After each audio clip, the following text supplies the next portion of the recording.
অভিনয় জগতৰ পৰা বিদায় মাগিলে জনপ্ৰিয় অভিনেতাজন। পিছে কোন সেই জনপ্ৰিয় অভিনেতাজন? আহকচোন ভিডিঅ'টো প্ৰথমৰ পৰা শেষলৈকে আপোনালোকে চাব আৰু সকলোকে আপোনালোকক এই কথাটো জনাম যে ভিডিঅ'টো প্ৰথমৰ পৰা শেষলৈকে কোনো স্ক্ৰিপ্ট নকৰাকৈ আপোনালোকে চাই থাকিব বুলি আশা কৰিলোঁ।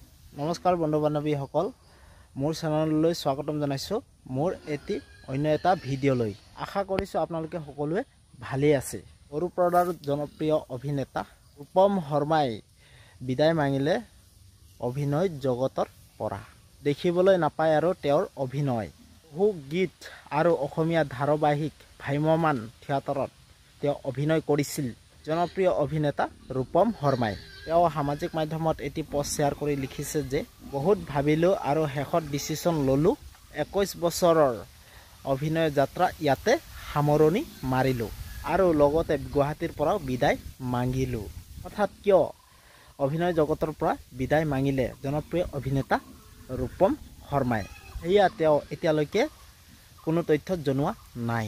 আপোনালোকে ৰূপম শৰ্মাৰ অভিনয় চাই কেনে পাইছিল কমেণ্ট বক্সত কমেণ্ট কৰি জনাবচোন। আৰু লগতে যিসকলে তেওঁৰ অভিনয় চাই ভাল পায় প্লিজ আপোনালোকে লাইক ছাবস্ক্ৰাইব আৰু কমেণ্ট কৰি জনাব। ঠিক আছে, বাই বাই, নতুন এটা ভিডিঅ' আপোনালোক লগ পাম।